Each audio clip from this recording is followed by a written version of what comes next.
40 years since the last explosion of what we call punk rock. But it's more attitude. It was more attitude than actual musical. Like, to me, punk was an attitude.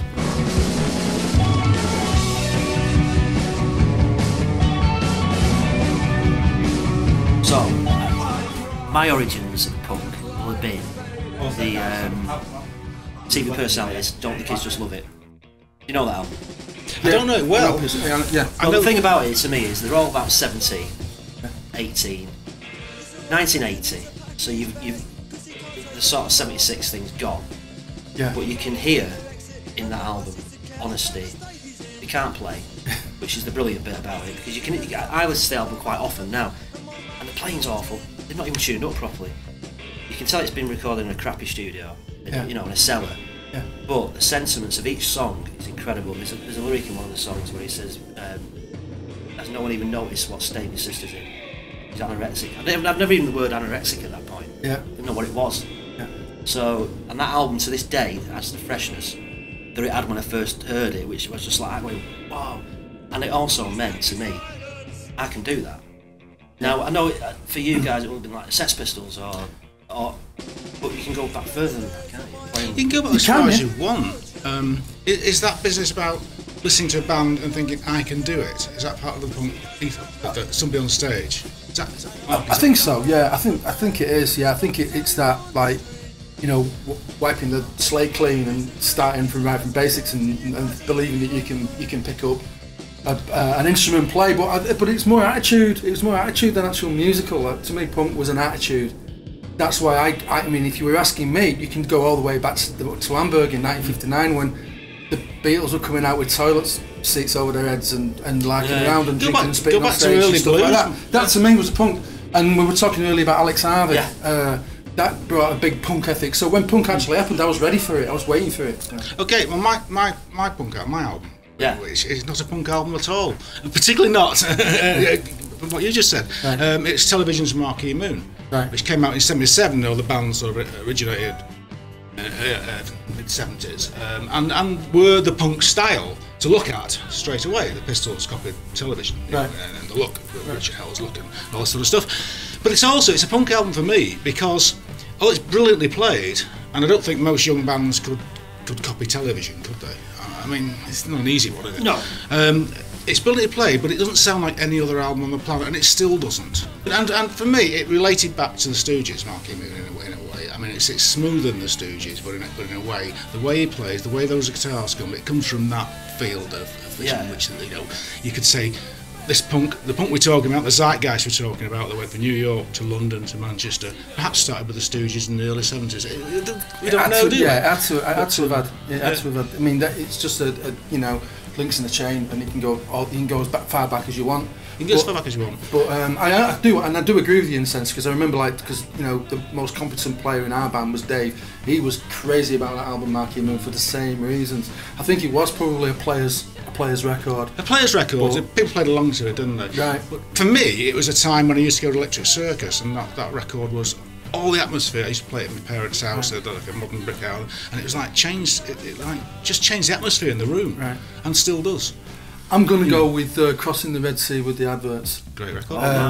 It was the record that made me want to play in a band. That when I saw that band play, I wanted to be a bass player. That's what I wanted. That's interesting. Two things are interesting about that. If you're not, is Crossing the Red Sea with the Adverts. The title came from Jane Stuck Out of Sounds. The Sounds Really? Title. Yeah. And also, Gay Advert couldn't play a note, could she? Yeah. But she played. I thought she was an amazing bass player. Yeah. I still do, and I got to meet her a few years back. I was there actually that night. Yeah, the Empire. It was at the Shepherd's Bush. Empire when Tim opened. So I was able to actually tell her, and she was really chuffed that I said that you know, she was the reason why I'm a bass player, learning all her bass lines. But do you think the Adverts again are they a band that you can get into? You can play quite quickly. Yeah, I think so, and I think but the songs are really great, crafted songs. I mean, even for the time. Well, I mean, with one of the first bands to chart, right? You know, they had like hits. Yeah. Wow, you know. Yeah. They they made that crossover. Yeah, they did. They brought punk over to the to the mainstream a little bit with Gary Gilmore's Eyes and we saw them a lot in Manchester live. I mean, they used to play a lot at the circus. Yeah, mainly in a supporting role. Yeah. So when some did play punk with stop Iggy, then? some play with the Damned a lot. Yeah, you know. That's right. When did punk stop then? Because there's this idea that it only lasted 3 years, isn't there? Yeah, I think by the time you got to Friggin' in the Riggin', it was all over, wasn't it? Yeah.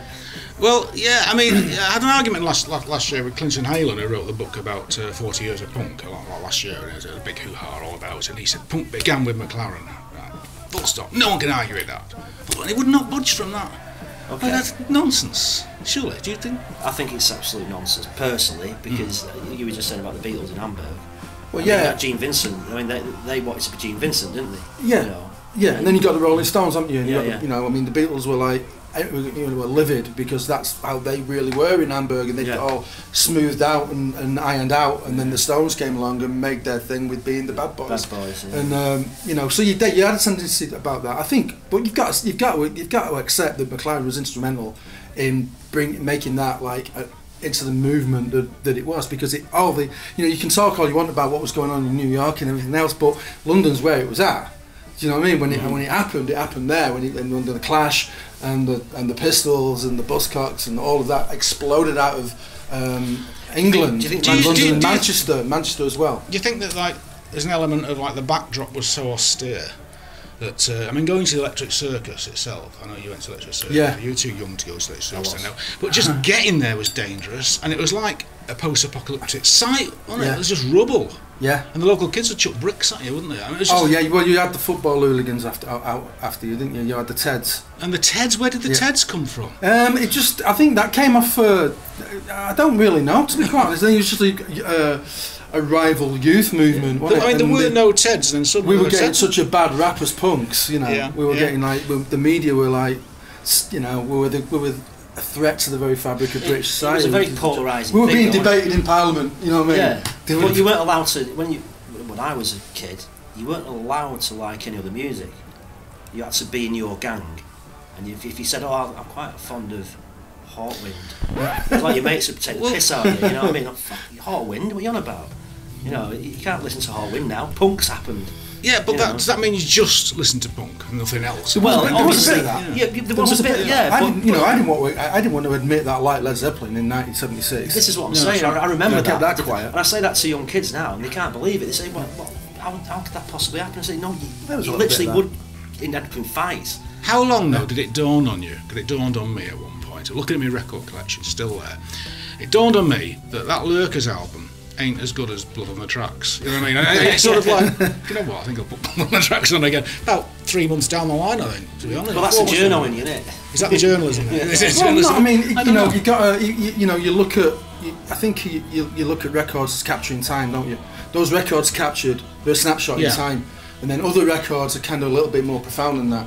You know, what do they capture? And what does Sgt. Pepper capture? You know, because the time was so big, such a huge thing going on that they managed to kind of encapsulate in that recording, and that's what you find with these records. You know, you play them now, and you very much caught that spirit of the time. But what is the longevity of that in terms of the quality of the music? It's a different question. Good question. Do you think also, and Johnny Rotten very famously said that when I wanted there to be 100 bands like us, I didn't mean exactly like us, you know, and what he meant was ploughing your own sort of furrow. Yeah. So in some ways you could say John Coltrane was a punk because nobody else sounded like him. He was on, But like I said, I think it's attitude. I don't think it's attitude. sound. I don't think you define punk by sound. You define it by the attitude of the people that are making the music, and that's what punk is. And that's why, you know, even though I'm not what, you know, I don't behave the way that I used to behave when I was 17 and 18, but I've still got that ethic in me because I've still got that attitude in me. I still very believe that I never lost that kind of punk attitude towards things. That is really kind of, you know, kicks against the established order of things, and when things get stale, you want to shake it up, and you don't get complacent. And do you think music music has a tendency of getting complacent, and that's what makes it boring. So, you know, that's Well, what all you need to do is look at the music industry now. exactly. I was talking about grime before. Yeah. I mean, they're saying that's the new punk movement for this generation of kids. But it's been going 10 years, Yeah. and it's not as immediate as it used to be. I mean, there used to be records that come out, and they were all out within 2 months. Yeah. It was just like, oh, no, I'm not listening to that now. I'm on this. This is what. Yeah, well, it's like a train you get on that, isn't it? It's like and the thing which I never did. I must admit. Do you think, going back to the punk thing, do you think in some element it's kind of throwing the baby out with the bathwater? Lots of great music got washed aside when the punk thing came in. So I'm going to listen to the adverts, who were great, but it means I won't listen to Little Feat and stuff like that. You know, Steely Dan. Or did that not bother you at the time, or do you not think that? It didn't really bother me so much in that, you know, if I heard a great record, I really liked a great record.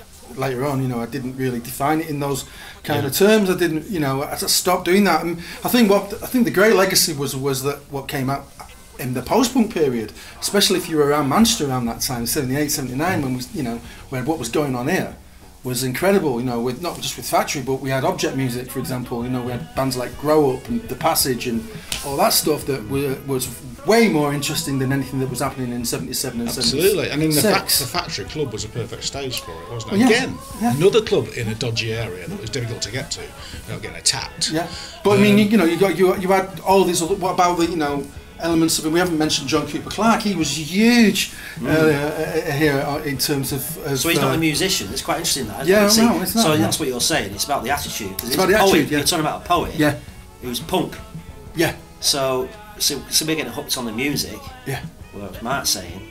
No, it can have nothing to do with the music. Well, that's very interesting, because I remember going and seeing John Cooper Clarke at the opening night of the Vortex in London. A lot of Manx were down, Buzzcocks played, and John Cooper Clarke came on. Now, there's this big thing that it's another question now that people said that punk was liberal. It was liberating for women and reggae musicians and, you know, all this sort of stuff. But you know what? It wasn't really. Some of it was, some of it wasn't. I remember John Cooper Clarke came on stage, and I remember people shouting, "What's this guy doing? He's reading poetry. Piss off!" You know, and it was really like that. Yeah. Until they got him, like, you know, 6 months down the line, and they weren't really that receptive to new ideas at all. It took a while. Again, you know, I mean, the first time I saw him was in the Electric Circus, when he was doing his ode to baked beans, and he was being pelted with baked beans, being covered in baked beans by 2 transvestites dancing round him, and he was trying to keep a straight face. That to me was pure punk theatre. It was just, you know, that was like, there it was right there. He encapsulated that for me, you know. So that goes in with, because it had a look as well, punk. I mean, when I was a kid, I had 2 older brothers, right? So I had a hippie brother, a punk brother. Yeah. So I was walking past bedrooms, and I've got Bob Dylan and Leonard Cohen coming out of one bedroom, and I've got the Damned coming out of the other bedroom, you know. So I was quite lucky in that respect. But what I noticed about punk as a kid was it looked different as well. Everything looked different. The album covers looked completely different. They weren't. Yeah. It was literally like, wow. Yeah. I want to hear that. I want to. And we'd see punks on the street, and, you know, you'd literally go, wow. Yeah. But they didn't buy the clothes from the Roxy. No. They'd made them themselves. Yeah. Well, this is another thing. Because you couldn't afford it. Up here, you hit upon something there, actually, which it's an old theory of mine, but it's something that I do believe. That, like, you had your older brother who was into Led Zeppelin, and you were into, like, T-Rex. This is going back to, like, 73. When something came along that attracted both those people to the same gig, be it Lou Reed or something like that attracted Led Zeppelin fans and T-Rex fans, you got like a spark. Yeah, well, that's exactly Manchester, massive riot at Lou Reed, you remember, and Dr. Feelgood in the Free Trade Hall. Yeah. And this is like 74, 75, you know, it's quite early on. But it was happening then, kind of. Yeah. There was something in the air. Well, Matt Bolan was a shrewd guy, and he knew exactly what he was doing when he booked the Damned in 76. He knew he was going to book a band, because he was on a comeback. That was a comeback for him. Yeah, yeah. You know, and people had written him off, you know what I mean? And he was, you know, and he put this really great band in, Herbie Flowers in the band and all that. And he booked the Damned to open for him because he knew that this was a band that everybody outside London wanted to see. This was 1976, and everybody wanted to see him. So you did have that. You had exactly that, and it was a spark. And then when you've got, like, I was speaking to Rat Scabies in the foyer of because he was just used to hang out. He used to be hanging out with all the rest of them. He wasn't backstage hiding. He was out front. And I was talking to him. You know, just going what a great geezer Matt Bolan was, and what a great time he was having, and how well they were treating the Damned and all this kind of thing. And you kind of got that camaraderie thing suddenly, you know, because I wasn't really sold 100% at that time. I wasn't like, I was going for T-Rex, and, you know, the Damned I'd seen already, you know, fleetingly, but that was an interesting one. So I thought, oh, well, the Damned are opening as well, you know, can't miss that. But I was still a T-Rex fan, really, you know. how soon you hit upon something now, camaraderie. Now, I refer again to Clinton Haylen's book, which is day to day of '76, the whole of '76, that day, literally ridiculous. Even the audience members he names, you know what I mean? It's crazy. But creeping in by the end of '76 was like bands were falling out, and the Clash had started, and then suddenly they would see the Showbiz, and the Damned were like kicked off the Anarchy tour. Yeah. They hated them on the Anarchy tour. Yeah. They did not get on, and all this sort of stuff started creeping in, and then suddenly, like it becomes a scramble to have hit records. And then did that sort of disintegrate punk at that point? I don't think so, because I mean, if you look at they were also, I mean, they could be like that, but on the other side of it, they could champion each other as well. I mean, John Lydon was one of Penetration's biggest champions. Penetration were John Lydon, Johnny Rotten, as it was then, was his favourite punk band, and he used to plug them at he used to plug Pauline and Penetration every chance he got. And I thought that was really cool. There's also the fact that while that's happening, there's bands in basements and garages all over the country trying to going, well, we need a Woolworths guitar and an amp and we're off. Right. Yeah. So the next generation are already doing it. Yeah. You could probably get a gig within a week. Yeah. Because you're a punk band. You're musicians, then. You know yourself. You know that like. Is that not myth? It's not. But Buzzcocks have been playing since '75 in various Jets of Air and whatever. Yeah. They've been playing on stage. They didn't just clamber on stage, pick up guitars. And we did. You did? Yeah. I've seen some terrible bands. Yeah. But the point being is they've moved on to be great bands, and you know what I mean. It was the idea. It's like Mark was saying earlier. It's the idea that you can go.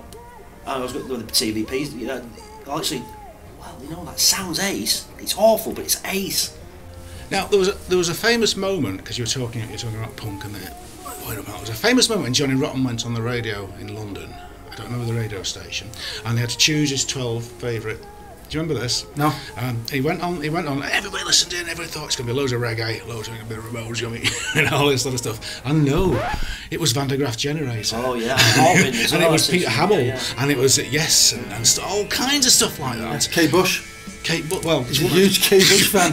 Now he is, he wasn't then, obviously. Yeah. I mean, this is 78. Oh right. Yeah. But yes, the same thing though, because it's a prog thing. Yeah. And he said no, because to me that is punk, because all those individual artists. Nobody else in the world sounds like Van der Graaf Generator. Who would want to? Right. But I mean, do you agree? I mean, was that the end of punk in some ways in Britain? I think it's I don't know. I mean, different perspectives. My perspective on it is what the impact that it actually had on me personally. Changed my life completely, and probably shaped my life. It shaped the course of my life. I don't think I'd have been in the Chameleons if I hadn't have got into punk when I did, and and that inspired me to want to be in a group right away. Not in 2 years or 3 years when I've learned how to play. Right now, pick it up, get on and play in a band right away, and that's what I did. And that path, the impacts of that, the ramifications of that are still hitting me to this day. So for me, I think it's like the attitude. It was a breath of fresh air, but it causes me, and you get cynical when you get 40 years of punk, and the Queen gives it a blessing. Yeah. You know what I mean? You can say, well, what is up with that? That's not right. That shouldn't be. But Steve, some years down the line, you became a musician. For me, it's the whole package as well. I mean, it's like you said about John Cooper Clarke, the punk artists, punk poets, they put punk in front of fucking everything now, right? Yeah. But actually, I kind of agree with Mark saying. You can tell it's authentic when you see it. Yeah. You know it. You just go, that's it. There. What about fanzines? Look at what I did to fanzines. Now you can tell it's corporate when you see it's corporate as well. Yeah. So fanzines. We've got fucking McDonald's adverts now with a punk bird on. Yeah. Come on. Yeah. I mean, I started writing because I wanted to write a fanzine, and we actually went and actually bought a printer. We had to do hand reel, so it took like 3 weeks to get pages and did that because you wanted to do it, so you wanted to write. And then Sounds came along. And started employing fanzine writers, right? And it was like organic in a way, and it did change a little bit like the punk thing. Suddenly it became careerist, and people. Well, it does. It just came with that. I became careerist. But the basic reason for doing it is not career-led. No. It's something else. It's something that comes that you got to do. It's a passion. Yeah. I also kind of believe it belongs to the youth as well, in a way. It doesn't belong to us anymore. Well, I don't know about that. I don't know about that. It's attitude, again. We're talking about attitude. I mean, we looked beside and said, well, you could say Alex Ivy was a punk. When I got on stage, Alex Ivy, I was 14 years old. He was 50. Yeah, well, where's the age? Quite. Yeah. I'm not sure about it. I think music's ageless now, more than ever, to be honest. And, yeah. I mean, Iggy Pop's just made a brilliant album. He's still doing what he does. What old is he now? 70 years old. Yeah. I almost want it not to like it because I'm a middle-aged man, right? So I don't want to like grime because I want it to be theirs. Do you get what I'm saying? Yeah. Do you think? Not think now. The situation in Britain and America in particular, the stage is set. The stage is bare for something to happen now, right now, in the next year. Will it happen? Will it happen? Can it? Or are we beyond that? Are we in a climate where it can? I mean, it gets homogenised and commercialised so problem, quickly before it's even stepped out into the light. And that's the issue. You couldn't do like when just people. I get a lot of young guys writing to me about they're just playing. How do we get a break? And you say you just can't do it the way we did it. The way they did it, you can't do it that way. The way we did it, you can't do it that way. Do you think maybe it might be happening in other parts of the world, in Europe? I hope so. I mean, I want to be optimistic and say, that there is an environment out there somewhere for this to, for something to, cultivate and explode out of and freshen everything up. But I'm not 100% optimistic. Would you recognise it if you saw it? That's the question, isn't it? Yeah, I think I would, yeah. I think I would. I think if I saw something that was that radical, I think once a punk, always a punk, to be honest. I know, if something like as with as much impact as the Pistols must have had when they were, happened, and I saw that, I'd like to think that I would know it for what it was. Yeah, I would. But I'm not. Who knows? But maybe I wouldn't. You don't know. It's a big unknown, isn't it? But. We kind of ended in agreement there, didn't we? Should we be arguing?